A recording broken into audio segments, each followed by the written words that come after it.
الرحمن الرحيم الملك القدوس السلام المؤمن المهيمن العزيز الجبار المتكبر الخالق البارئ المصور الغفار القهار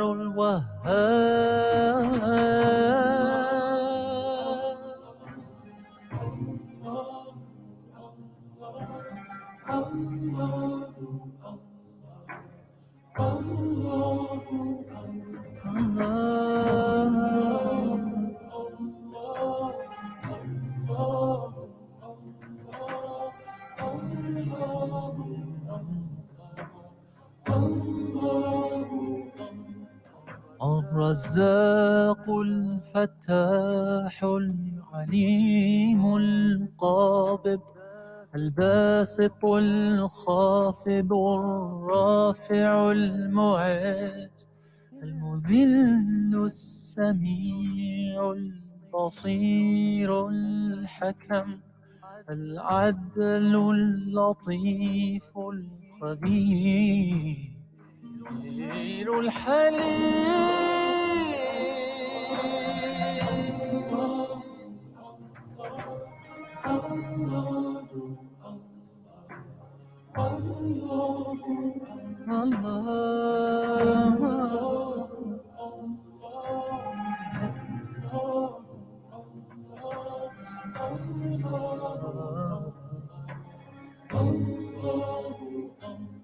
العظيم الغفور الشكور العليم الكبير الحفيظ المقيت الحسيب الجليل الكريم الرقيب المجيب الواسع الحكيم الودود المجيد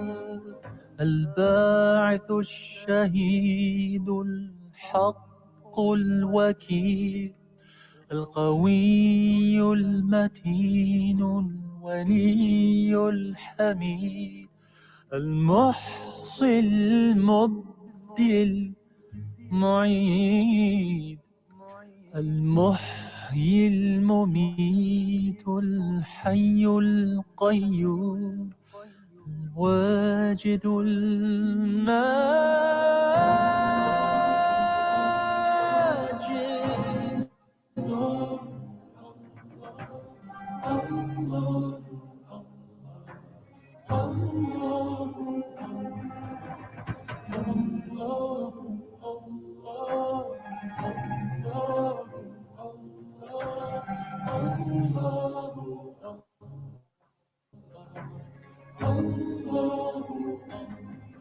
الواحد الصمد القادر المقتدر المقدم المؤخر الأول الآخر الظاهر الباطن الوالي المتعالي البر التواب المنتقم العفو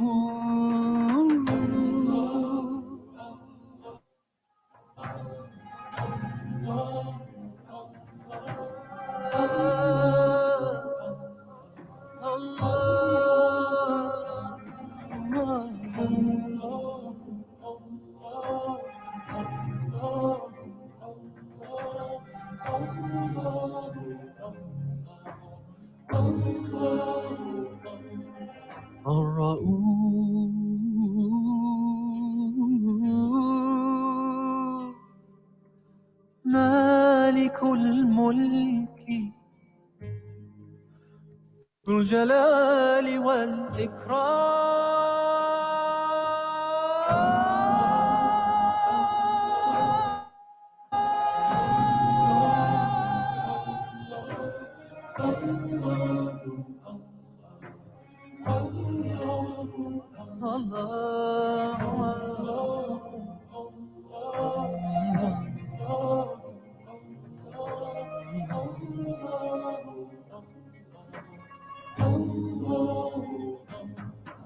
المقسط الجامع الغني المغني المانع الضار النافع النور الهادي البديع الباقي الوارث رشيد الصبور يا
Okey, Assalamualaikum warahmatullahi taala wabarakatuh.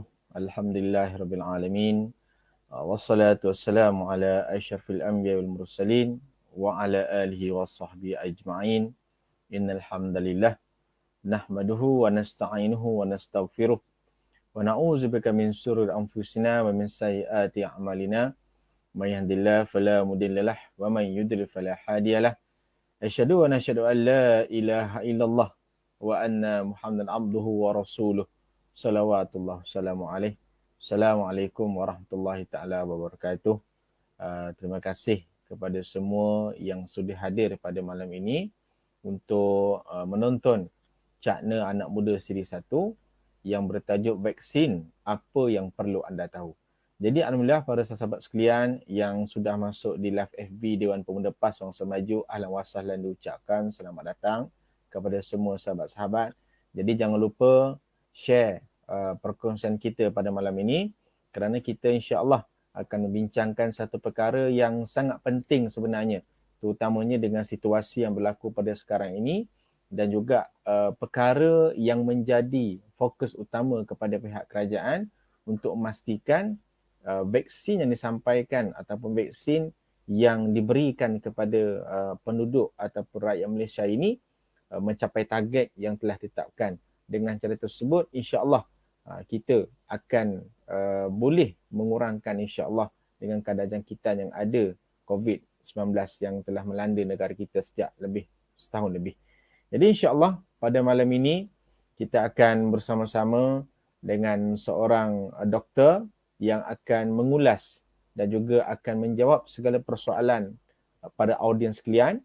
Jadi mana-mana rakan-rakan FB yang ada pada malam ini, insya-Allah boleh menyatakan soalan. Alhamdulillah doktor kita pun dah ada di dalam live kita hari ini. Assalamualaikum doktor. Waalaikumsalam warahmatullahi. Alhamdulillah. Dengar suara saya Boleh dengar? Boleh. Jelas. Okey, baik, insya-Allah. Pada hari ini satu perbincangan yang sangat penting bagi anda lah atau bagi saya, kerana ia merupakan salah satu daripada perkara menjadi mungkin boleh katakan jadi persoalan kepada masyarakat. Satu lagi, bila mana kerajaan membuat pengumuman berkenaan dengan suntikan vaksin, dia ramai rakyat Malaysia yang ingin cepat, yang isu berkenaan dengan MySejahtera dan sebagainya isi dalam pendaftaran.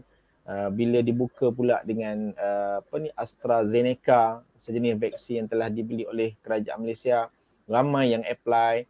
Dan pada hari ini pun kita lihat orang kata tu dah bermula dah fokus yang dibuat oleh pihak kerajaan untuk memastikan vaksin ni sampai kepada rakyat Malaysia. Jadi insya-Allah ini antara perbincangan yang kita akan bincangkan pada malam ni doktor. Jadi sebelum tu selamat datang Dr. Saiful Nizam diucapkan. Sihat doktor? Alhamdulillah sihat. Okey, baik. Jadi para rakan FB sekalian, share dan juga like FB dia maupun Depan Bangsa Maju, kita kongsi perkongsian ilmu kita pada malam ni. Jadi sebelum anda pergi dengan lebih lanjut persoalan kita berkenaan dengan vaksin, sebentar lagi pun kita akan buka soalan-soalan daripada pihak rakan-rakan FB kita, insya-Allah. Jadi sebelum tu anda memperkenalkanlah doktor kita pada malam ini, iaitu Dr. Saiful Nizam bin Muhammad Nasir, seorang pakar ENT. Yang saya tahu mungkin ENT ni adalah ears, nose and throat. Betul tak? Ya, betul. Maknanya doktor telinga, hidung dan tekak. Ya betul. Doktor yang pakar bahagian telinga, hidung dan tekak. Yang sekarang ni bertugas di Hospital Sultan Ahmad Shah, Temerloh, Pahang. Rupanya doktor kita ni bertugas di kampung saya sebenarnya, di Temerloh. Itulah, tak jumpa lagi kita, insyaAllah. Itulah, ni doktor ni pun merupakan sahabat saya sebenarnya, cuma lama tak jumpa, dah lama sangat tak jumpa. Last jumpa pun mungkin zaman belajar dulu, berkhidmat sekarang di Hospital Temerloh. Dan Dr. Saiful Nizam ni, untuk pengetahuan rakan-rakan FB juga, agak selalu keluar di televisyen. Yang saya perasan dulu ada isu berkenaan dengan difteria, kalau saya tak silap, dalam rancangan Wanita Hari Ini. Dan doktor juga ada ulas berkenaan dengan pelbagailah persoalan-persoalan berkaitan dengan telinga, tekak dan hidung di majalah-majalah, di ruangan media sosial. Dan saya lihat pun doktor aktif di Twitter dalam menjawab segala persoalan, menjawab segala kemuskilan di kalangan masyarakat. Dan untuk pengetahuan rakyat FB semua, doktor kita ni juga adalah seorang yang berkecimpung dalam bidang larian sebenarnya. Boleh kata seorang yang fit lah dalam bidang larian ni. Jadi alhamdulillah pada malam ni dapat bersama-sama dengan kita. Jadi baik doktor, kita boleh teruskan dengan persoalan kita pada malam ni. Baik doktor. Baik. Jadi sebelum tu, soalan yang pertama, soalan yang bagi saya adalah soalan yang perlu kepada penjelasan. Kadang-kadang ada orang dia menyamakan vaksin mungkin dengan Panadol, dia kata. Kan, maknanya ubat juga. Jadi persoalan yang pertama doktor, apa tu vaksin sebenarnya? Apa tu vaksin sebenarnya dan bagaimana dia bertindak, maknanya bagaimana proses dia masuk dalam badan manusia? Dipersilakan Dr. Saiful. Okey, alhamdulillah. Terima kasih kepada saudara Mahfuzan Gaddafi. Bismillahirrahmanirrahim. Assalamualaikum warahmatullahi taala wabarakatuh. Alhamdulillah, bersyukur kepada Allah Subhanahu Wa Taala kerana dengan izin dan limpahnya diberi peluang untuk sama-sama kita berdiskusi malam ini berkenaan, saya rasa satu topik yang agak menarik dan agak penting pada zaman ini, di waktu ini, iaitu mengenai vaksin. Okay. Sebelum tu saya sekali lagi mengucapkan terima kasih kepada saudara moderator kita, Ustaz Mahfuzan Gaddafi. Seperti mana yang beliau sebut tadi, beliau merupakan salah seorang sahabat lama saya lah. Saya rasa hampir 8 tahun tak berjumpa dengan dia. Cuma lepas yang last jumpa pun waktu belajar, waktu undergrad di UKM. Lepas tu kita orang kata haluan masing-masing dan hanya bertemu kata bersama mengenai FB sahaja. Dan juga kepada semua sah-sah kepimpinan Dewan Pemuda PAS Cawangan Mangsa Maju di atas peluang yang diberikan kepada saya. Okey, saya terus kepada persoalan yang telah ditimbulkan oleh saudara moderator sebentar tadi, iaitu apakah itu vaksin dan bagaimana ia bertindak dalam badan kita. Ringkasnya saya nak sebut vaksin ini adalah satu teknologi lah, satu teknologi ataupun produk yang boleh membantu merangsang sistem pertahanan badan kita. So dalam vaksin ini dia mengandungi antigen. So antigen saya cuba untuk menerangkan dengan perkataan-perkataan term-term medikal yang agak mudah untuk difaham oleh semualah audiens sekalian. Okay, so vaksin ini dia mengandungi antigen. So antigen ini dia diperolehi sama ada daripada keseluruhan ataupun sebahagian daripada virus atau bakteria yang telah dimatikan ataupun yang telah orang kata dilemahkan. Kalau bukan dimatikan, dia dilemahkan. So bila mana dia disuntik ke dalam badan kita, so antigen inilah yang merangsang sistem daya untuk melawan penyakit kita, iaitu sistem imuniti kita untuk menghasilkan antibody. So antibody inilah yang kita nak yang kata bertindak dalam badan kita untuk melawan setiap ataupun spesifik vaksin terhadap penyakit-penyakit yang tertentu. Sebab setiap vaksin ini dia spesifik kepada penyakit-penyakit tertentu. Contohnya yang sekarang ni vaksin COVID-19 ini adalah untuk penyakit COVID-19, dan vaksin yang kita telah ketahui sebelum ini yang ada dalam program imunisasi kebangsaan Malaysia kita, dia memang spesifik untuk penyakit-penyakit tertentu. So cara ringkasnya macam itulah, dia bertindak di dalam bila disuntik dalam badan kita, sistem pertahanan badan kita ni akan bertindak balas dengan menghasilkan antibody. So bila mana ada dos yang kedua, dia meningkatkan lagi penghasilan antibody dan memberikan orang kata perlindungan yang hampir maksimum untuk melawan kepada jenis-jenis penyakit yang berkaitan dengan vaksin itu sendirilah. Saya rasa itu sekadar ringkaslah apa itu vaksin dan macam mana dia boleh bertindak balas dalam menghasilkan antibody kita. Okey, terima kasih doktor. Jadi bila sebut dia bertindak balas dengan badan, macam ada pembacaan yang saya telah buat sikit tak banyak pun. Maknanya sekarang ni bagaimana dia vaksin tu boleh menjadi antibody pada badan. Sedangkan ialah persoalannya badan kita ni ada antibody, dan bagaimana pula dia sama ada vaksin ni dia merupakan antibody yang baru ataupun dia menguatkan lagi antibody yang ada pada badan manusia. Okey, cantik soalan tu. Okey, macam ni, badan kita ni boleh dikategorikan dalam antibody kita ni ada yang terhasil dari semula jadi yang memang dah ada, ataupun daripada luar yang perlu orang kata sesengah penyakit itu ataupun virus itu masuk dalam badan, baru baru antibody dalam badan kita akan dihasilkan.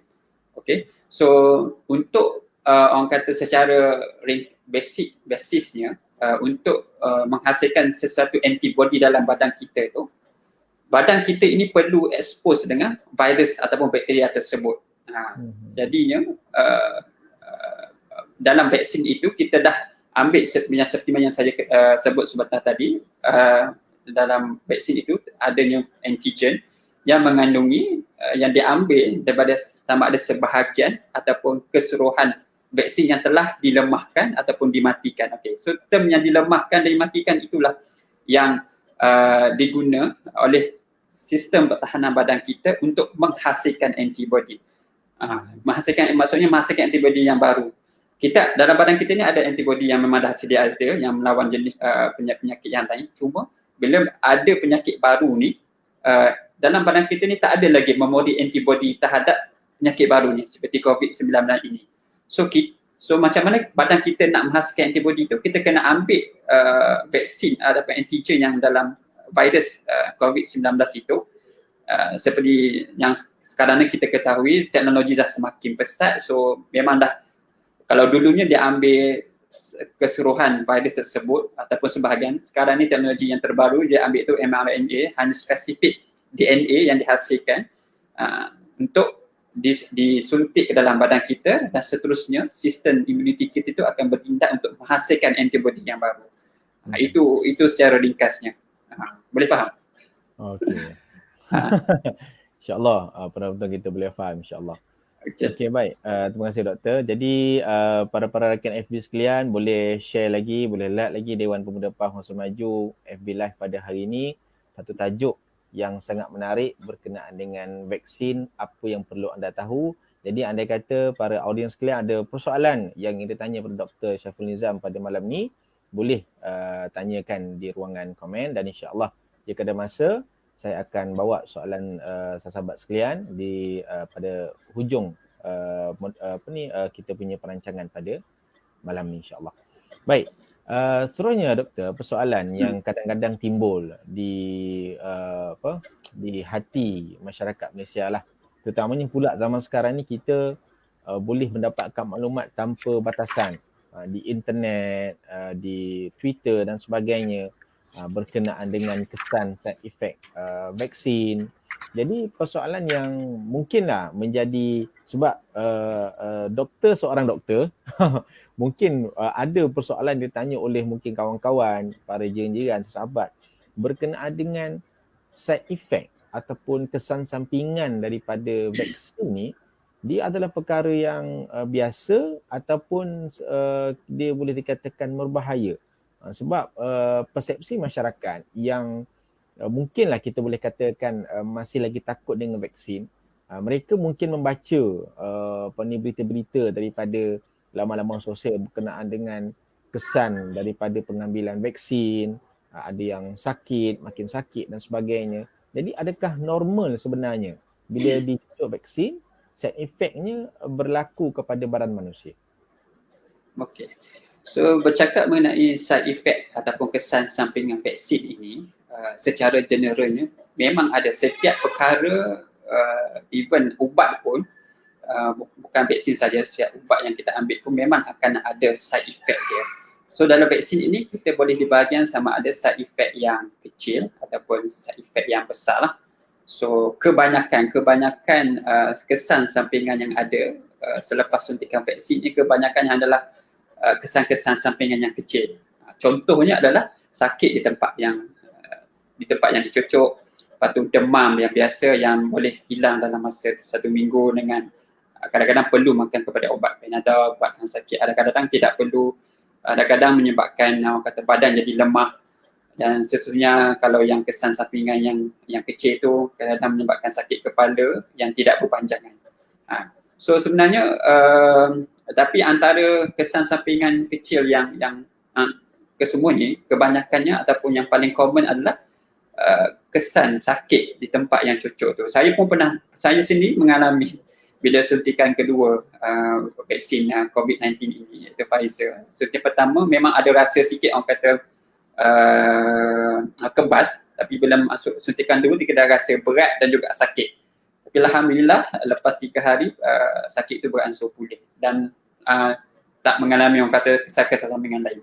So antara kesan sampingan yang besar yang selalu orang kata masyarakat kita takutlah, orang kata yang kita membaca di laman sosial apa semua, dan kadang-kadang sebenarnya side effect kesan sampingan ni tidak betul pun. Yang kita paling orang kata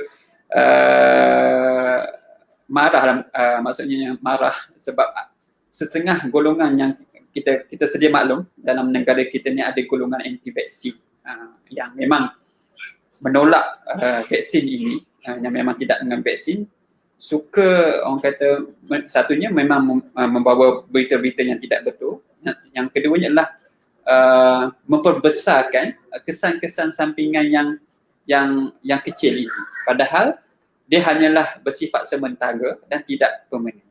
So antara kesan sampingan yang orang kata takut, khusus kalau kita bercakap mengenai vaksin COVID-19 ini, Pfizer, terutama AstraZeneca, ialah kesan hari itu kecoh berkenaan dengan pembekuan darah. Sebenarnya kalau kita ikut kajian yang dijalankan, kita di bahagian perubatan ni, kita setiap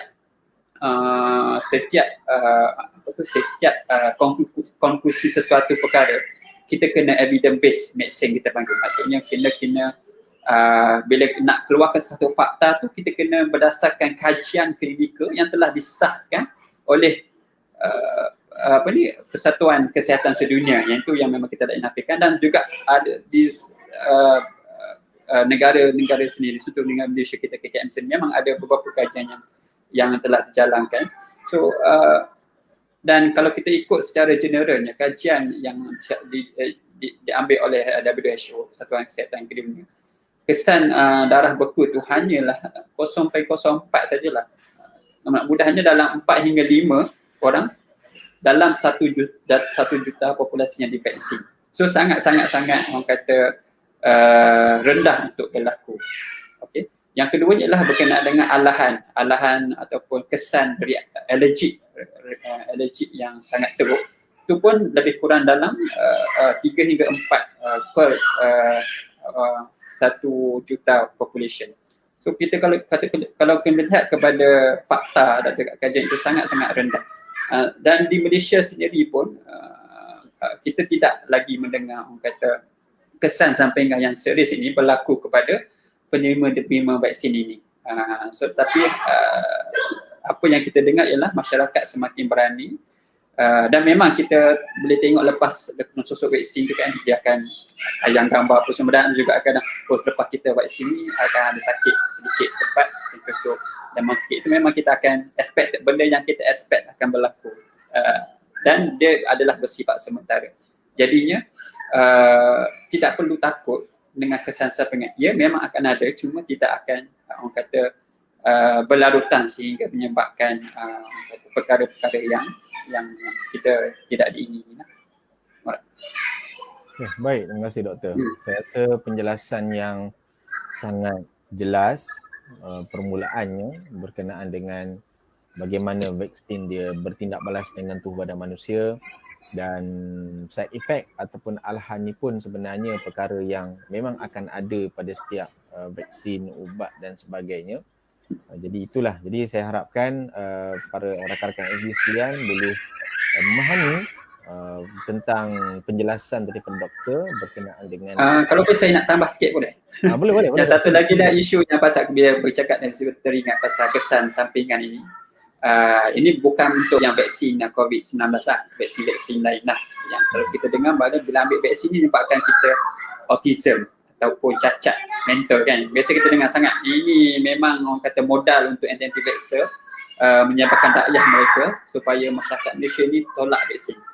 Sebenarnya kalau ikut kajian yang telah dijalankan pun memang orang kata tak ada kajian ataupun penemuan klinikal yang mengatakan bahawa hubung kait ataupun ada kaitan secara terus bila disuntik vaksin ini menyebabkan masalah autism ataupun kecacatan pada saraf otak ataupun neurologi. So memang tak ada.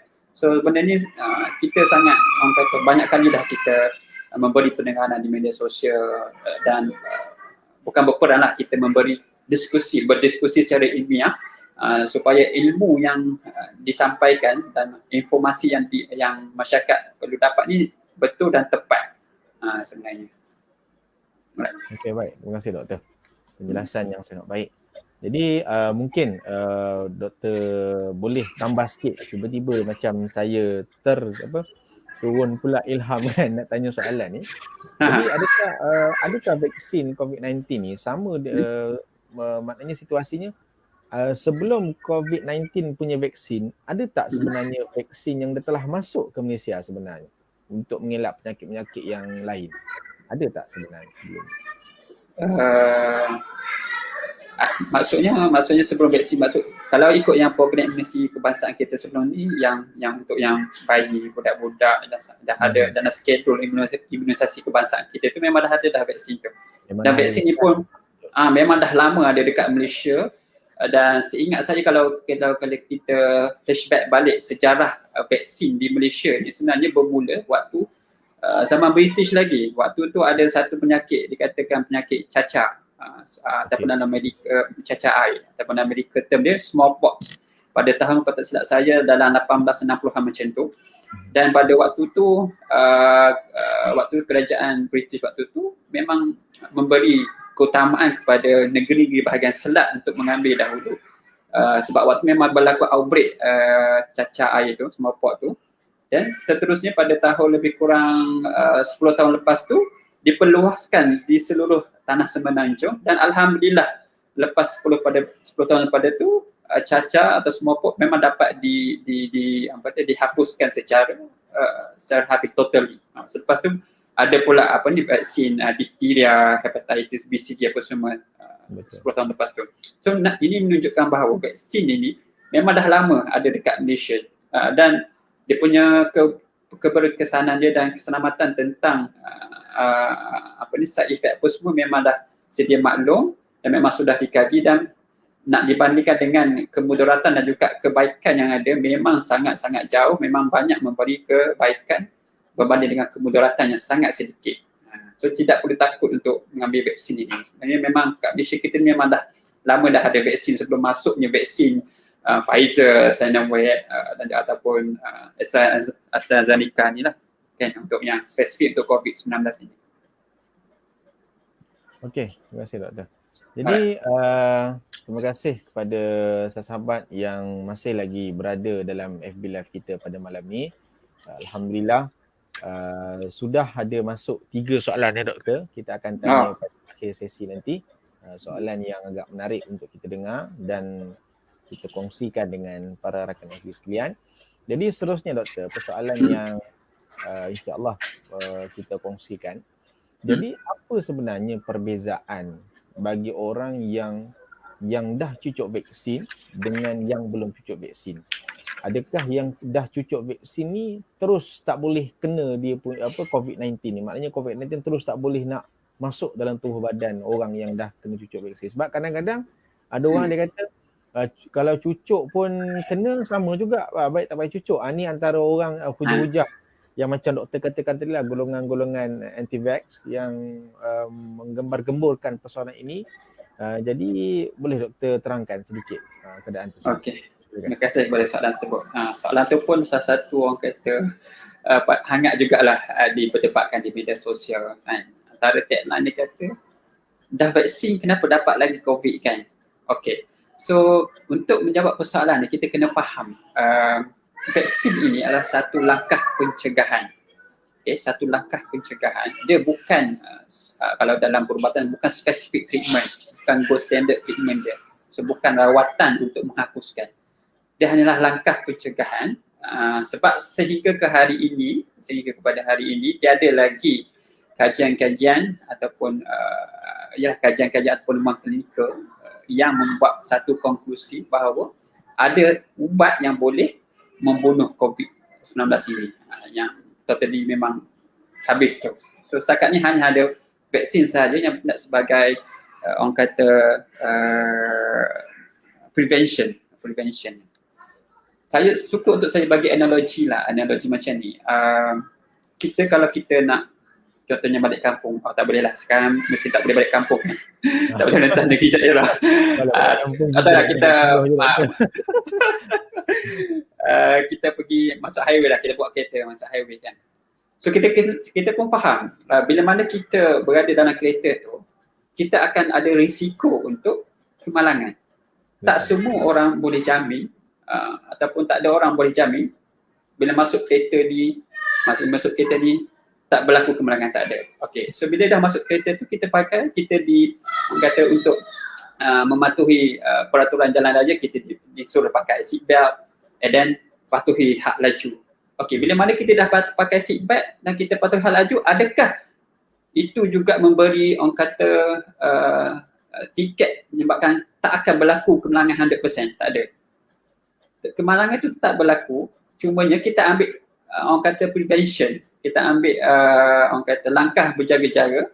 Jikalau berlaku kemalangan, so kemalangan tidaklah seteruk mana kalau kita tak pakai seat belt ataupun kita buat laju. Bayangkanlah kita memandu dengan bawa kereta dalam 80 km sejam dan pakai seat belt, dengan memandu 200 km sejam tanpa seat belt. Kita boleh nampak efek berlaku kemalangan tu sangat-sangat berbeza. So sama juga macam tu vaksin. So bila orang dah vaksin ini, kenapa kita perlukan ambil vaksin? Supaya kita tak nak bila berlaku lagi jangkitan COVID itu ataupun kita mendapat jangkitan COVID itu, tidak berlaku orang kata jangkitan yang sangat serius yang menyebabkan kita terpaksa masuk ICU, memerlukan bantuan pernafasan. So hari ini pun kita dah kalau kita faham sini ada yang penyakit COVID-19 ni ada beberapa peringkat. Ada ada peringkat 1, Cat 1, Cat 2 sampai Cat 5 kan. So yang paling teruk adalah Cat 5 itu sendiri yang menyebabkan memerlukan bantuan pernafasan. So contohnya kalau kita orang yang tidak vaksin, mungkin dia kena COVID tu, dia terus masuk Cat 5. Maksudnya bila kena virus tu terus sesak nafas, tak nak sakit dada apa semua, memang teruk, demam dia apa semua, dan bila sampai ke hospital terus memerlukan bantuan alat pernafasan, masuk ventilator, kena masuk ICU. Berbanding kalau kita dah orang yang dah ada vaksin, jikalaulah ditakdirkan, tapi kita minta dijauhkan.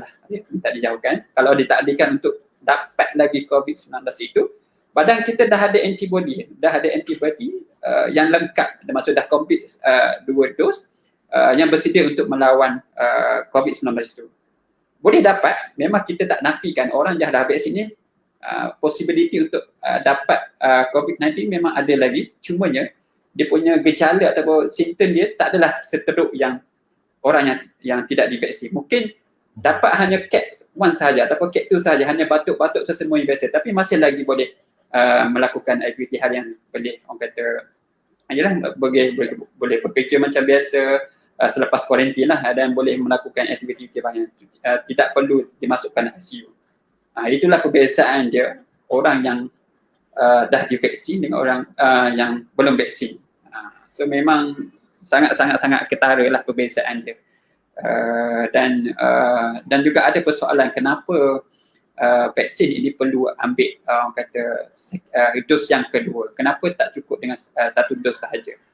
Okey, kalau menjawab soalan tu pula, mengikut kajian, sebab setiap vaksin ini mempunyai dos berbeza-beza berdasarkan kajian-kajian klinikal yang telah dijalankan. Ada yang sampai 3 dos, ada yang hanya 1 dos saja, macam BCG 1 dos saja dah habis. Macam DTPA itu sampai ke 3 dos, sometimes kena perlukan booster. Booster ni maksudnya dos tambahan untuk menguatkan antibody kita. So dalam kes vaksin untuk COVID-19 ini, setakat penemuan klinikal setakat ini disarankan hanya 2 dos. So maksudnya dos pertama tu kita memperkenalkan badan kita untuk menghasilkan antibody yang baru.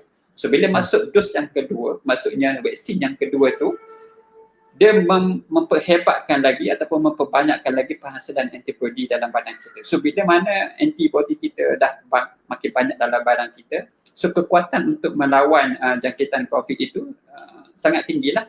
Sebab itulah dia dapat mengurangkan gejala-gejala dan simptom yang dialami oleh pesakit COVID-19 ini. Betul. Saya suka doktor membuat analogi bawa kereta tadi. Betul, maknanya betul lah. Risiko kemalangan tetap ada, tetapi sejauh mana prevention kita, pencegahan kita untuk mengurangkan risiko kemalangan. Kemalangan tak berlaku. Jadi dengan vaksin ni kita boleh analogikan kita bersedia dengan apa-apa jua keadaan bila berlaku kemalangan. Saya suka analogi yang cikgu berikan, doktor berikan tadi. Jadi baik, sahabat sekalian, kita masih lagi berlangsung siaran secara langsung di FB Live Dewan Pemuda Pahang Semaju. Jadi bolehkan share. Jadi mana-mana rakan FB yang ada persoalan, ada soalan nak ditanya kepada doktor, dipersilakan. Kita buka ruangan soalan pada akhir nanti, insya-Allah kita akan kumpulkan, kita akan jawab. Baik doktor, seterusnya.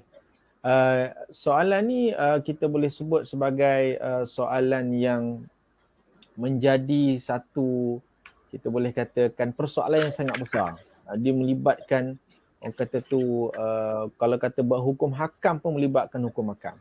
Maknanya soalannya, adakah benar bahawasanya dalam ingredient ataupun kandungan vaksin ni ada bahan-bahan terlarang? Okey.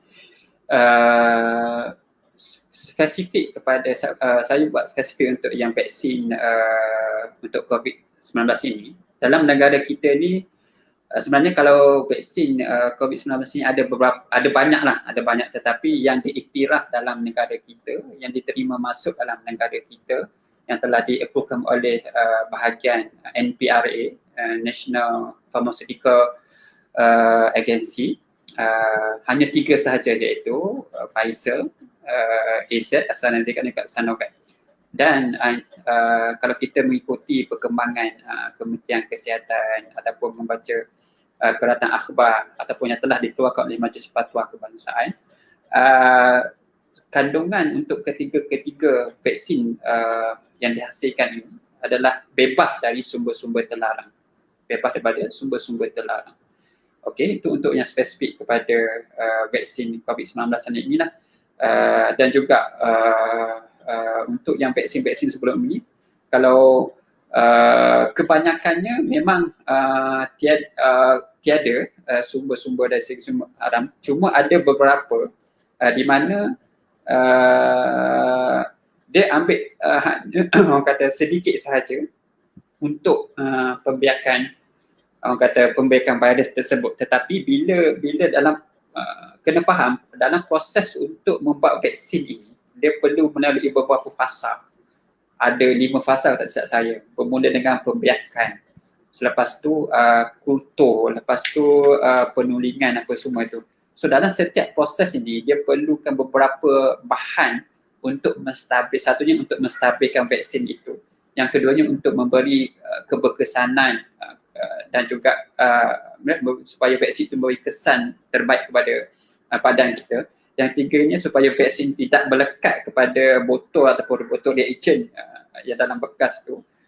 Yang keempatnya atau yang seterusnya adalah antaranya memberi jaminan supaya vaksin itu kekal, orang kata kekal segar walaupun dah orang kata disimpan dalam beberapa tempoh yang lama. So antara bahan yang ada dalam tu adalah pengawet, orang kata adjuvant, penstabilan dan juga beberapa komponen lain lagi. So dalam proses dalam ini, kalau ada pun bahan terlarang itu hanya sedikit, dan kita pernah kalau pernah terbaca penulisan Mufti Wilayah Persekutuan sebelum ini mengatakan bahawa bila ada tetapi benda tu dah diproses, dah melalui beberapa fasa tadi, end product dia adalah satu vaksin yang segar, yang dah orang kata dah tak ada dah dari segi zat asal bahan yang terlarang itu. So nak kata kat sini secara generalnya memang boleh dikatakan bahawa hampir semua vaksin kita ni memang tiadalah bahan-bahan terlarang seperti yang telah digemburkan. Spesifik untuk vaksin COVID memang tak ada. Memang ni memang dah dinyatakan oleh Persatuan WHO dan juga telah disahkan oleh kita punya kementerian sendiri pun. Kalau boleh lihat pada akhbar bulan Mei tahun ini, 3 bulan Mei, memang dah dikatakan 3 jenis vaksin kita ini memang bebas daripada unsur-unsur bahan yang terlarang. Okey, baik. Terima kasih doktor. Jadi itu antara penjelasan doktor berkenaan dengan isu bahan terlarang. Tadi pun doktor ada sentuh komen daripada Mufti Wilayah Persekutuan dan juga Menteri di Jabatan Perdana Menteri Dr. Zulfi Al-Bakri. Beliau juga ada menyebut berkenaan dengan proses yang doktor sebut tadi itu adalah istihalah. Proses pembersihan kan, kita macam kalau ada pun ada proses pembersihan daripada perkara-perkara yang haram tadi menjadi kepada perkara-perkara yang halal. Jadi semuanya akan bersandarkan kepada hukum, semuanya bersandarkan kepada kaedah-kaedah fiqh yang ada. Jadi terima kasih doktor untuk soalan yang tadi. Jadi rakan-rakan FB sekalian, terus like dan share kita punya perbincangan pada malam ni. Alhamdulillah soalan pun dah agak masuk, dah 4 soalan. InsyaAllah kita akan cuba jawab dengan soalan-soalan tersebut. Jadi doktor, seterusnya persoalan yang mungkinlah kita katakan rakyat Malaysia dah tahu caranya bagaimana, dan rasanya pihak kerajaan pun sudah berusaha memamparkan poster, iklan dan sebagainya terkait kebaikan vaksin. Jadi mungkin doktor boleh terangkan semula kepada audiens kita di FB Live pada hari ini, bagaimana sebenarnya nak mendaftar sebagai penerima vaksin. Okey. Alhamdulillah, saya tengok sejak kebelakangan ini, dan kalau sempat, kalau ada yang tengok berita TV3 ataupun TV9 pun ada juga kot, saya rasa, mengatakan program vaksinasi COVID-19 kebangsaan kita ini hari ini sahaja, dalam 3 hari ini sahaja dah mencapai lebih pada 1 juta lebih dah, 1.2 juta. So itu satu pencapaian yang sangat-sangat orang kata tinggilah untuk dalam masa 3 hari saja kita dah dapat vaksin masyarakat Malaysia ni lebih pada 1 juta. Okey. Sebenarnya kalau hingga ke saat ini kita ada beberapa langkah lah untuk kita register macam mana untuk mengambil vaksin ataupun list tentang vaksin itu. Umum ketahui yang pertama yang mulai My Sejahtera. So boleh buka kad My Sejahtera itu dan isikan maklumat tertentu dan ada kat situ. Yang keduanya mengenai laman sesawan vaksincovid.gov.my. So laman saman www.vaksincovid.gov.my dan boleh daftar dekat situ. Yang ketiganya pendaftaran di klinik kesihatan ataupun hospital kerajaan dan juga sesetengah hospital swasta yang memang ada buat direct pendaftaran. Macam hospital saya sini pun ada buat hospital Temerloh untuk sesiapa yang pesakit yang datang yang belum lagi divaksin, dia memang ada kaunter khas untuk mendaftar dan kita akan masuk dalam list kemudian. Dan juga hospital Temerloh pun salah satu pusat, menjadi salah satu PBB lah, pusat pemberian vaksin di Temerloh ini sendiri. Yang keempatnya adalah talian hotline 1-800-888-828. Itu memang 24 hours memang ada. Dan yang terakhirnya tak silap saya melalui yang terbaru adalah melalui pusat pemberian vaksin yang outreach yang dibuka di masjid di stadium apa semua yang terbaru. Kalau kita tengok, saya sebenarnya salute dengan tim Terengganu sebenarnya, tim Papisma Terengganu. Dia mendahului orang kata outreach pusat pemberi vaksin ni di masjid-masjid. Saya tidak langsung dapat memberi orang kata vaksin kepada golongan warga emas yang kata susah untuk datang ke hospital, ada masalah pengangkutan apa semua, tu boleh pergi kat situ. So kat situ dan outreach dekat Terengganu ni saja saya rasa ada dah, kalau mengikutkan statistik yang Papisma Terengganu mengatakan ada dah hampir 3 masjid lah dibuat dan dia punya sambutan ni sangat menggalakkan. So tidak perlu takutlah, ada banyak pusat-pusat pemberian vaksin yang dibuka di sekitar anda, tu pergi je daftar. InsyaAllah. Bila tu, yang tu kena tunggulah. Saya pun minggu depan doktor. Minggu depan, tu dah nampak tadi orang rumah pun dah vaksin tadi kan kat Bukit Jalil. Dah pagi petang tadi bawa orang rumah ke Bukit Jalil. Alhamdulillah hari ni.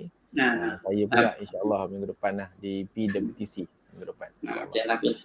Satu lagi, kalau dapat menjadi vaksin tu, jangan pula pilih ataupun tanya, ni vaksin apa? Pfizer. Tak naklah saya nak AZ. Jangan macam tu. Dapat je vaksin je. Jangan kata vaksin ni vaksin Pfizer mahal, so dia punya efektif lagi tinggi. Vaksin AZ ni murah, tak nak sebab mungkin jangan macam tu. Sebab mahal dan murah ni dia ada berkaitan dengan cara pembuatan je dan juga cara penyimpanannya. Tapi dari segi keberkesanan macam mana menghasilkan antibody itu secara general ke semua vaksin lah sama. So jangan memilih vaksin lah sebab nak dapat turn vaksin tu dah susah. Bila dah dapat kalau memilih lagi jangan rugilah. Dan satu pula janganlah bila dah nama naik. Dan satu lagi kita yang sebelum ni banyak kita dengar nama dah naik tapi tak pergi. Itu satu kerugian lah. Satu kerugian. Dulu pernah dilaporkan kan? Ada dekat Kelantan. Banyak juga yang dah dapat tarikh tapi tak dapat, tak hadir. Tak hadir. Itu agak merugikan. Baik, terima kasih doktor atas penjelasan berkenaan dengan persoalan tadi, berkenaan dengan persoalan bagaimana kita nak daftar sebagai penerima vaksin. Jadi laluan je banyak, caranya banyak, kita boleh pilih mana yang lebih kesesuaian dan kita pastikan bahawasanya bila dapat tarikh kena datang. Dan saya pun tadi pengalaman bawa orang rumah isteri saya ke Bukit Jalil tadi, pengurusan sangat efisien. Sekejap saja. Alhamdulillah. Sangat-sangat lancar. Tak adalah terlalu kata beratur panjang. Nak menunggu lama ni. Waiting time dia berapa lama tu waiting time dia? Tadi pun dalam masuk dalam setengah jam macam tu lah. Okey lah. Dalam setengah jam selesai. Kita pun mungkin, yelah waktu tu sekarang ni musim hujan, kita duduk di luar. Kita duduk di jalan tu, kita sebagai yang pengiring tak boleh masuk dalam. Dia agak risau dia sebab hujan ke sebagainya. Cuba tengok dalam setengah jam dah selesai. Dah settle dah. Alhamdulillah. Dan saya pun tengok ada beberapa orang sukarelawan yang turut membantu macam Dr. sebut tadi Papisma di Terengganu. Jadi perkara-perkara tersebut memang merupakan salah satu daripada insya-Allah membantu masyarakat untuk menaikkan kefahaman dan sebagainya. Jadi insya-Allah doktor, kalau ikutkan kita mungkin ni soalan yang kita nak tanya sebagai saya as moderator, mungkin soalan terakhir. Tapi kita akan nanti buka ada soalan-soalan yang dah masuk daripada audiens FB kita. Terima kasih semua yang like, yang share, yang memberikan komitmen sehingga dalam malam ini, mungkin dalam sejam sikit lebih lagi. Satu perkara yang kita boleh kongsikan kepada masyarakat, kepada jiran-jiran kita, kepada ibu bapa kita, yang terutamanya lah keluarga kita di kalangan yang rapat, dan pastikan mereka juga tahu bagaimana cara nak mendaftar dan sebagainya. Baik, soalan terakhir doktor, ini mungkin soalan yang kita katakan mungkin dah ada jawapan, tetapi nak menguatkan lagi keyakinan masyarakat dan juga orang awam berkenaan dengan vaksin. Jadi persoalannya doktor, adakah pengambilan vaksin merupakan jalan terbaik setakat ini untuk mencegah COVID-19? Ringkas saja jawapannya, ya. Setakat ini macam saya cakap di awal tadi, sehingga ke hari ini tiada lagi kajian yang membuat konklusi ataupun rumusan ada ubat yang boleh merawat COVID-19 ini. Hanya ada vaksin untuk langkah pencegahan. So itulah, setakat ini memang vaksin sahaja yang terbaik untuk mencegah pada terkena jangkitan COVID yang lebih teruk, selain daripada pematuhan SOP yang selalu kita dengar itulah, terisi 3W tu. Alright. Okay. Jadi doktor, kadang-kadang ada isu sikit saya nak bangkitkan. Kadang-kadang ada orang yang mungkinlah dia rasa bila dah cucuk vaksin, dia macam agak dia dah tak pakai mask, tak jaga. Jadi apa pandangan doktor dengan isu tersebut? Okey, itu satu tindakan yang orang kata sia-sia lah. Sia-sia. Dan orang kata mendedahkan diri kepada bahaya yang ada ke hadapan. Sebenarnya selepas kita vaksin dah complete 2 dos tu, kita masih lagi perlu mengamalkan langkah-langkah standard operating procedure, SOP yang biasa kita dengar. Hampir setahun lebih dah SOP yang telah diulang oleh kita punya DG, ketua kesihatan kita, Datuk Dr. Noor Hisham, tentang setiap kali buat press media, di akhirnya akan berpesan jagalah SOP itu semua. So sebab basis dia, sebab kita tak tahu orang yang kita berjumpa tu ataupun kita berurusan tu, adakah dia telah mengambil vaksin? Yang satu. Yang keduanya, adakah dia pembawa carrier kepada COVID? Sebab sekarang ni sebenarnya personally bagi saya sebab kalau tengok kes hari ni pun mengucap panjang lah. Makin lama makin orang kata kes tu tak nampak. 8,000 lebih kan. So boleh saya cakap kat diri saya, orang kat luar, komuniti kat luar tu, dan memang kita pergi, kita anggarkan memang akan ada vaksin, akan ada COVID-19. So nak tak nak memang kita kena jaga diri kita, amalkan SOP yang ada, dan itulah prevention yang ada. So jangan bila dah complete vaksin tu, dah tak payah pakai mask, tak jaga social distancing. So itu satu konsep yang salah. Melainkan memang kita dah mencapai immunity kelompok. Contohnya macam di Brunei. Saya bagi contoh dekatlah negara yang Brunei. Kalau kita tengok kan Brunei tu dah hampir setahun lebih dah dia tak ada kes local case dia, memang zero local case. Kalau ada pun kes import yang kurang daripada 10. Dan kalau tengok pun dia orang dah tak perlu pakai mask, boleh sembahyang rapat-rapat dekat masjid. Dan minggu lepas ada dah kawan saya yang join marathon, ada buat larian 5 km. So sangat orang kata jealous lah, kita dah lama tak berlari ni kan. Dia tengok kawan duk berlari dengan bawa anak.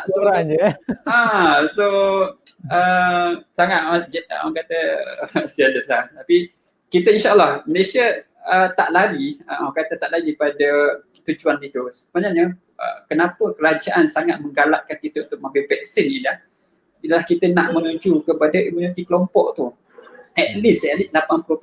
Sekarang ni kita punya immunity kelompok dalam 10% saja, sangat rendah, 10 hingga 20%. Tapi alhamdulillah insya-Allah dalam beberapa bulan ni kita tengok dengan ketibaan vaksin-vaksin yang pada Julai memang banyak tiba, dan juga wujudnya makin banyak pusat pemberian vaksin, dan juga kehadiran sukarelawan dan juga pemberian vaksin yang semakin pantas. Contohnya dalam masa 3 hari kita mencapai 1 juta lebih penduduk yang telah divaksin, dan tidak mustahil saya rasa dalam fasa pemulihan negara dijangka pada bulan 12 kita akan mencapai immunity kelompok iaitu 80%. Tapi saya rasa dengan sikap rakyat Malaysia yang memang kata berminat untuk vaksin, dan juga petugas kesihatan juga sukarelawan yang banyak membantu, saya rasa tak mustahil mungkin dalam bulan 10 kita dah dapat immunity kelompok. Dengan syarat kita teruskan, kita penggiatkan momentum vaksin ini, dan selepas tu insya-Allah ada orang tanya kita, banyak kat pesakit tanya kat saya, dan selepas kita vaksin adakah ada harapan untuk kita kembali kepada hidup sebelum ni, bukan new normal atau hidup yang tak perlu pakai mask, boleh gada. Saya menjawab simple saja, insya-Allah kalau kita dapat kita ambil contoh yang saya cakap tadi, negara Brunei tu, so dia dah kembali kepada orang kata kehidupan yang normal. Kalau yang jauh lagi macam Euro lah, kita tengok kan dah ramai, dah penuh dekat stadium apa semua, dah tak ada COVID apa semua kan, kita tengok. So insyaAllah kalau kita dapat gerakkan vaksin ini dan kita mencapai immunity kelompok dan kes pun dah makin menurun, insyaAllah kita boleh kembali kepada kehidupan normal, insyaAllah.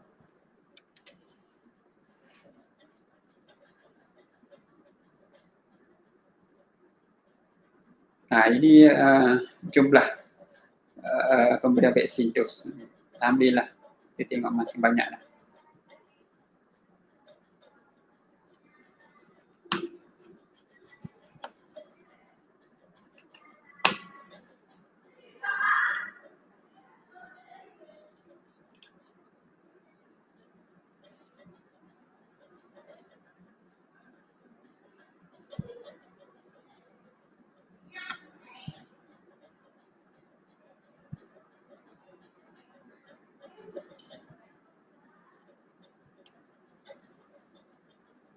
Tak terdengar Boleh dengar. Tu dah tiba-tiba hilang tadi. Hilang tadi. Okey. Ada masalah teknikal sikit. Okey. Biasalah. So macam itulah. Sebenarnya insya-Allah kita punya aim kita tu adalah kita nak capai immunity kelompok tu. Itu yang penting tu. Dia akan capai insya-Allah. Okay, baik. Terima kasih kepada doktor. Jadi saya harapkan para rakan audiens FB Live Pemuda Pahang Semaju dapat input yang sangat bermakna pada malam ini. Kita dapat input daripada seorang doktor yang pakar dalam bidang telinga, tekak dan hidung, dan kita pun tahu kalau dalam bab swab ni hidung lah yang menjadi salah satu daripada perkara yang kita boleh lihat lah. Macam setakat ni lah saya ni belum pernah lagi di swab. Saya minta dijauhkan belum pernah lagi. Belum pernah lagi. Saya dah 3 kali dah kena. Oh ya ke? Doktor sendiri dah 3 kali dah kena. Cumanya itu adalah bila buka Mes Sejahtera dia ada status keluar casual contact. Tu sekali je lah. So kita pun kuarantin kat rumah je lah. Dia kata benda penting, kita pun keluar lah. Baik doktor, terima kasih kepada doktor kerana menjawab segala persoalan yang kita telah berikan pada malam ini. Jadi kita pergi kepada soalan-soalan daripada audiens. Jadi terima kasih kepada audiens yang hadir pada malam ini. Yang like, yang share, yang sertai kita pada malam ni. Jadi saya pergi kepada soalan pertama daripada saudara Abdul Hadi Ghazali. Jadi saya soalan ni memang menjadi persoalan yang sangat-sangat menjadi perbincangan. Jadi mohon penjelasan doktor, apa beza vaksin Pfizer, Sinovac dan AstraZeneca? Okey. Kalau perbezaan secara ringkaslah perbezaan antara ketiga jenis vaksin ini. Pertama dari segi pembuatan dia, kalau dari segi yang vaksin Pfizer ini, pembuatan dia macam yang penghasilan antigen dia tu adalah melalui mRNA. Maksudnya sangat-sangat orang kata menggunakan teknologi yang terkini, yang mana nak menghasilkan vaksin dia tu hanya mRNA ni maksudnya nak mudah fahamnya adalah dalam satu sel tu dia ada DNA, so dia ambil a part of dalam DNA tu panggil messenger RNA dia, mRNA. So inilah teknologi yang kata sangat-sangat up to date, yang sangat tinggi yang diambil dan dalam menghasilkan vaksin Pfizer. Untuk yang AstraZeneca pula, dia punya penghasilan ni melalui viral vector, dan juga yang kalau Sinovac melalui inactivated virus tersebut, maksudnya virus yang telah dilemahkan. Dari segi dos yang diperlukan, saya rasa setakat ini ketiga-tiga vaksin ini kesemuanya memerlukan sekurang-kurangnya 2 dos untuk menghasilkan antibody yang efisien lah. Dan selang antara satu dos ke dos yang kedua itu kebanyakan lebih kurang lah. Kalau Pfizer 3 minggu, kalau AstraZeneca 4 hingga ke 12 minggu. Tapi yang terbaru pula ada juga dikhabarkan mungkin berdasarkan penemuan-penemuan baru, dia punya gap tu mungkin dilamakan sikit. Sebab itulah macam saya cakap tadi, dalam bidang perubatan ini kita sebenarnya berdasarkan apa-apa tindakan yang kita buat atau apa-apa konklusi yang kita buat itu berdasarkan penemuan klinikal yang telah terbukti, bukan hanya testimoni sahaja ataupun bukan hanya orang kata main agak-agak saja. Kita evidence based medicine.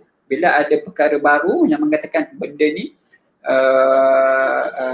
berkesan, so kita akan follow the trend. So sebab tu kalau kita tengok kejap, mungkin dalam setahun lagi mungkin ada perubahan juga.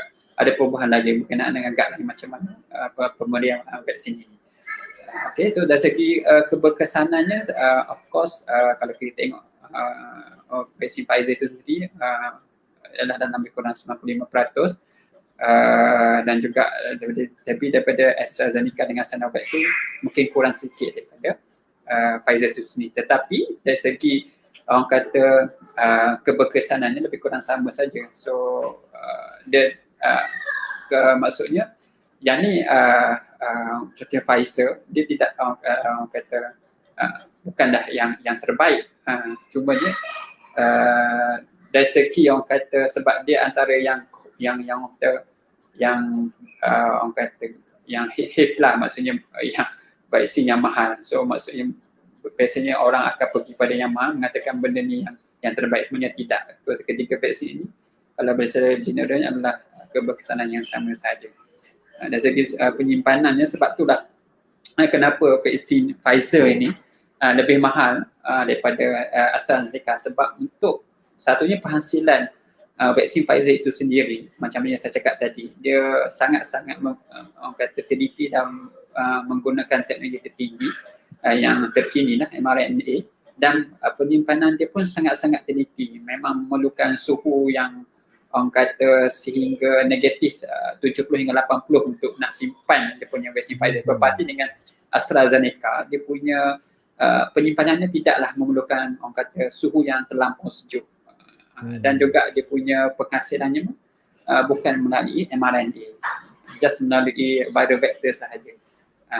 So sebab itulah, di situlah perbezaan kenapa orang kata vaksin Pfizer ni mahal, AZ ni murah. So dia tak ada soal mahal murah yang mana lebih baik, tapi dari segi keberkesanannya adalah sama sahaja. Itulah, itu sedikit lah kenaan apa beza di tiga Pfizer, Sinovac dan AZ ni. Okey, terima kasih doktor. Penjelasan yang jelas. Saya rasa perbezaan antara Pfizer, AstraZeneca dan Sinovac. Sebab tiga vaksinnya yang menjadi vaksin yang paling utama dalam negara kita lah. Baik, seterusnya soalan daripada Tuan Mat Fazil Muhammad. Soalannya, adakah virus yang dihasilkan, yakni dibiak di lab seperti lab virus di China yang menjadi pertelingkahan US China, adakah virus juga diambil daripada pesakit COVID-19? Mungkin saya soalan ni berkaitan dengan vaksin yang diambil daripada, macam doktor beritahu tadi, ada vaksin yang diambil daripada virus tu sendiri yang dilemahkan, and then soalan pada Tuan Hamzah Fazil, adakah dia diambil daripada badan manusia sendiri?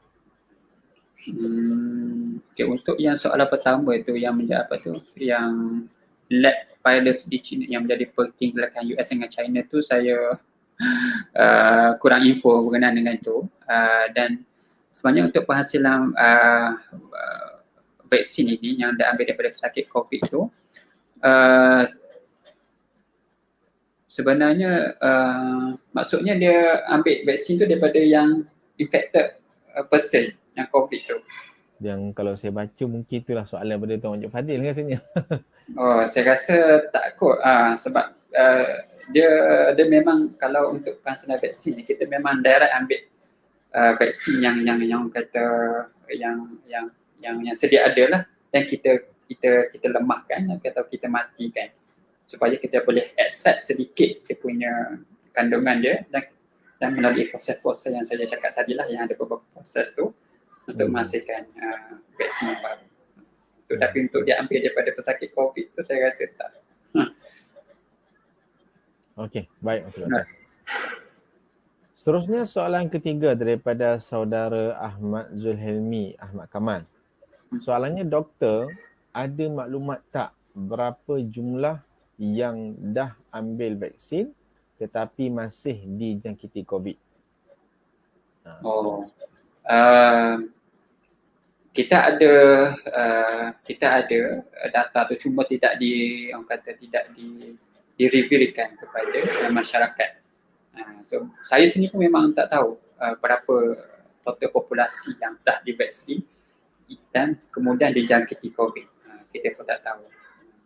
So saya tak dapat jawab soalan tu lah. Cumanya risiko tu mungkin kurang. Ada, cuma tak banyak lah. So bila tak digemburkan atau tidak dijadikan statistik tu, maksudnya benda tu tak banyak lah. Baik, terima kasih doktor. Baik, soalan yang terakhir. Ni soalan yang sama, penanya soalan yang sama yang kedua tadi daripada Tuan Mat Fazil Muhammad. Soalannya, adakah Israel adalah negara terawal bebas daripada pandemik COVID-19? Soalannya, adakah Israel menghasilkan vaksin terawal? Itu soalannya. Saya rasa yang terawal dalam penghasilan vaksin adalah China. Sebab pandemik COVID-19 ini bermula dekat situ.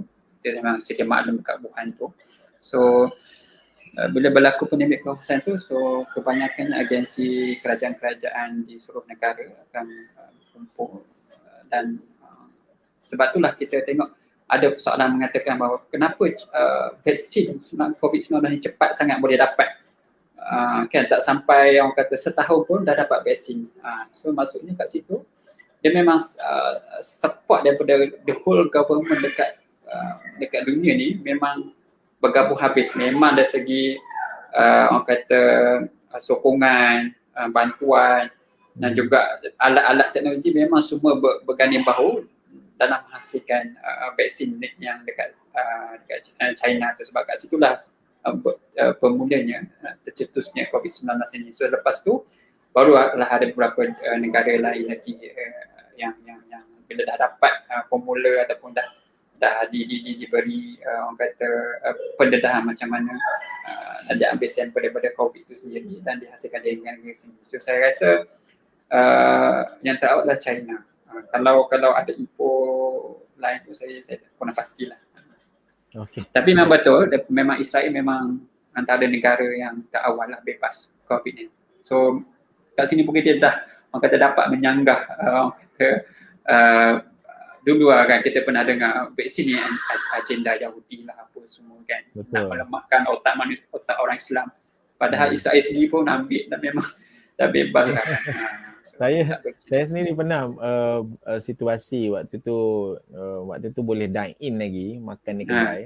Sebelah ni dia sembang pasal vaksin, dia kata DNA manusia akan berubah dan punya antibody akan jadi lemah.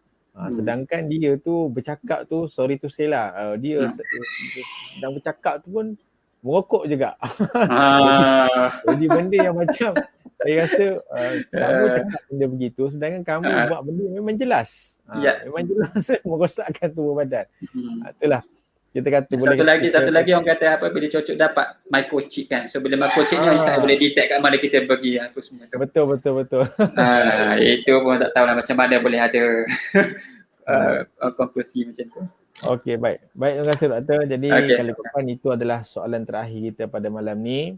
Jadi terima kasih diucapkan kepada semua rakan-rakan FB Dewan Pemuda PAS Wangsa Maju ataupun mungkin rakan-rakan FB daripada doktor sendiri yang sudah hadir pada malam ini. Berapa view kita? Saya tak nampak view.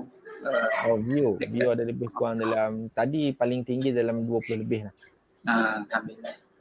InsyaAllah, sebab ini pun adalah siri pertama yang kita Dewan Pemuda PAS buat untuk cakna anak muda. Jadi lepas ni mesti ada isu-isu yang lain, kita akan bincangkan isu berkaitan kesihatan, keselamatan, keuangan dan sebagainya.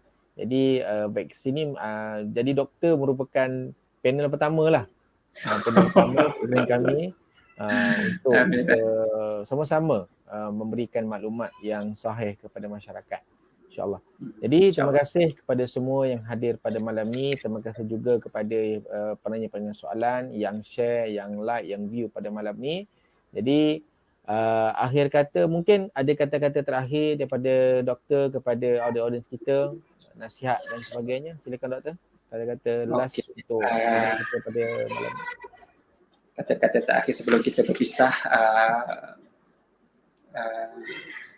suka untuk saya mengajak kembalilah kepada semua masyarakat sesuai dengan saranan kata dalam Al-Quran itu sendiri. Kita sebagai umat Islam pun bila mana berlaku sesuatu penyakit itu memang disarankan dalam Islam sendiri, bahkan dalam Al-Quran untuk mencari penawar kepada setiap penyakit itu, dan setiap penyakit memang akan ada penawar dan berubahlah dengan penawar tersebut. Biasa kita dengar hadis tu kan. Dan juga satu lagi yang isu quarantine.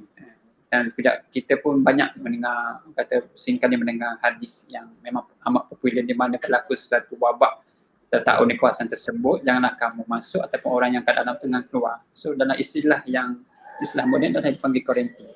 So, sebab kadang-kadang kita rasa sedih orang yang orang kata ialah melanggar quarantine, selfish, disebabkan dia itu ramai yang terkena. So dia menyusahkan orang ramai dan juga membantu dari segi untuk kita memberikan perawatan di hospital. Banyak dah kes hospital Terbelum sendiri pun pernah terjadi kes di mana ada relatif yang tidak jujur dengan sendiri dan menyebabkan kalau orang biasa kena bukan tak apa, maksudnya okey lagi, tapi bila terkena dengan pengamal pembuatan si petugas kesihatan sendiri yang menghandle Betul, pesakit betul. COVID tu. So bila dia yang kena, dia pula kena kuarantin apa semua, dan siapa pula nak menjaga pesakit. Kat hospital ni bukan sahaja kita menjaga pesakit COVID, tapi pesakit yang non-COVID juga. So kita kena ada benda tu. So sebab itulah saya menyuruh kepada semua agar sama-samalah kita ambil vaksin dan memang tak ada unsur-unsur yang kata jahat ke, agenda Yahudi ke yang boleh menyebabkan orang kata kita menjadi cacat ke apa, tak ada. So far orang yang ramai bervaksin dan memang kita aim kita nak menuju kepada imuniti kelompok tu sendiri. Dan insyaAllah pada satu hari nanti kita sama-sama doakan supaya wabak COVID-19 ini dapat dihapuskan. Tak ada zero, macam kembali kepada dulu lagi dah zero case dekat Malaysia, dan kita boleh kita kembali kepada kehidupan normal insyaAllah. Itu saja. Sekarang ni tengok bola pun dekat rumah je. Itulah, tak dapat lah lepak mamak apa semua kan. Okey, terima kasih sekali lagi doktor. Terima kasih juga kepada semua. InsyaAllah. Dr. Syaiful Nizam, pakar ENT Hospital Sultan Haji Ahmad Shah Temerloh yang sudi bersama-sama kita pada malam ni. Jadi akhir kata daripada saya, sama-samalah kita sebagai masyarakat Malaysia menjaga SOP, kita jaga kita, dan kita buatlah segala-gala yang terbaik untuk memastikan kes-kes yang berlaku di luar, terutamanya kes COVID-19 ni akan menurun. Hari ni kes dah 8,000, satu angka yang sangat-sangat tinggi. Jadi saya rasa benda tu bukanlah perkara yang diinginkan oleh mana-mana orang, oleh mana-mana negara sekalipun, kerana ia boleh membantutkan segala-galanya dari segi ekonomi, pendidikan dan sebagainya. Jadi sama-samalah kita memastikan bahawasanya kita kena berusaha sendiri untuk memastikan bahawasanya COVID-19 ni akan insya-Allah akan hilang di muka bumi Allah ni dengan usaha, dan jangan lupa doa kita pada Allah Taala. Dan alhamdulillah pada hari ni pun di wilayah Persekutuan, untuk mungkin doktor dah tahu, di wilayah Persekutuan masjid mula dah dibuka semula dengan SOP yang perlu dijaga, dan kita doalah pada Allah Taala, banyakkan doa, banyakkan solat hajat, zikir dan sebagainya, supaya Allah Ta'ala memudahkan kita dalam ujian yang telah Allah berikan kepada kita, insyaAllah. Jadi sekali lagi terima kasih banyak doktor hadir pada malam ni. Terima kasih kepada semua. Jadi insyaAllah para sahabat FB sekalian, insyaAllah ada masa, ada waktu, kita akan berjumpa lagi dalam Cakna Anak Muda siri yang kedua, insyaAllah. Jadi kita tutup dengan tasbih kafarah wa salatul asr. Bismillah. Baik, Assalamualaikum warahmatullahi taala wabarakatuh. Waalaikumsalam.